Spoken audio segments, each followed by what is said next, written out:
কয়েকদিন আগে যশোরে কলেজের একজন অধ্যাপক, ওনাকে আমি টার্গেট দিয়েছিলাম 6 মাস যে কোরআনে কারিমটা আপনি আমাদের ধর্মীয় গ্রন্থ বুঝে বুঝে পড়বেন, বাংলা ইংরেজি যে ভাষায় পারেন।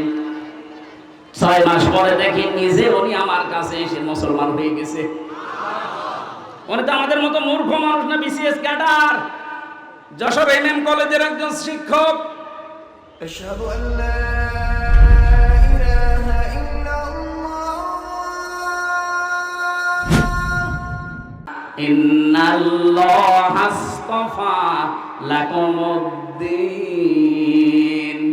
অবশ্যই আল্লাহ এই পৃথিবীতে তোমাদের জন্য মনোনীত করেছেন একটা দিনকে। আল্লাহ যে মনোনীত করলেন কি দিন? দিন বলেন, আরো জোরে বলেন, দিন কি? এখন পৃথিবীতে প্রায় 4,500-এর উপরে দিন আছে, ধর্ম আছে। আল্লাহর কাছে মাত্র একটা দিন মনোনীত, তার নাম ইসলাম। ইন্নাদ-দীনা ইনদাল্লাহিল ইসলাম। এজন্য অন্য ধর্মের যারা এটা শুনছেন আহ্বান জানাবো, আমি আগেই বলেছি, জোর জবরদস্তি নেই, কড়াকড়ি নেই, মারধর করা না।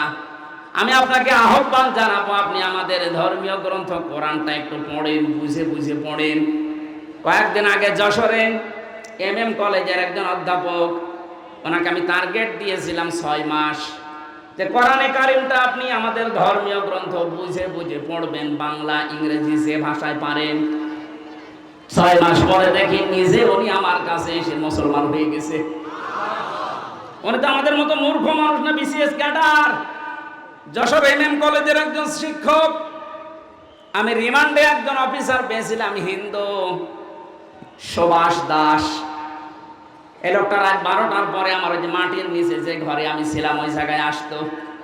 ওনারে আমি টার্গেট দিয়েছিলাম যে স্যার, আপনি একটা হিন্দু মানুষ, আপনাকে আমি যে কয়দিন আছি অন্তত টার্গেট দিলাম, বাইরে যখন যাবেন আমাদের ধর্মীয় গ্রন্থ বাংলায় পড়ে আসবেন। আপনার তো পিরাই ডিউটি পড়ে আমার কাছে। ওনার আমি দেখেছিলাম, আমি 3 বছরের ভেতরে শেষে দেখলাম উনি আমার হাতে মুসলমান হয়ে গেছে। আমি আহ্বান জানাচ্ছি, কিচ্ছু লাগবে না, শুধু এটার কাছে আসেন, একটু বুঝে পড়ার চেষ্টা করেন। আপনি যে ধর্মের লোক হন না কেন, ওই ধর্ম আপনাকে ধোঁকা দিচ্ছে, এইটাই প্রমাণ করবে কোরআন। আপনি একটু আসেন এর কাছে।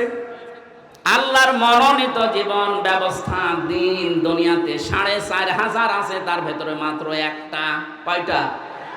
অমাইয়াবতাগি গায়রাল ইসলামি দীনান ফালা ইউকবালা মিনহু ইলা আখিরি আয়াত।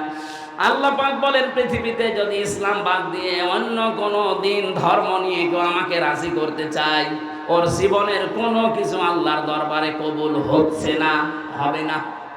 আহুয়া ফিল আখিরাতি মিনাল খাসিরিন, সবচাইতে বড় ক্ষতিগ্রস্ত হবে লোকটা আখিরাতে। কোথায়? এজন্য আমরা যেন ক্ষতিগ্রস্ত হয়ে না যাই। ওয়ালা তামুতুন্না ইল্লা ওয়া আনতুম মুসলিমুন। জাতির পিতা, আমাদের জাতির পিতা, তিনি শেষ ওসিয়ত করেছিলেন, সন্তান আর যাই করো মরণের আগে মুসলমান হয়ে মরবা, নাই তো মুক্তি নেই। এজন্য আমরা মুসলমান হয়ে মরতে চাই কিনা? মা বোন যারা এসেছেন, বহু মহিলা বিভিন্ন জায়গায় আছেন, আপনাদের জন্য মাত্র একটা ওয়াজ।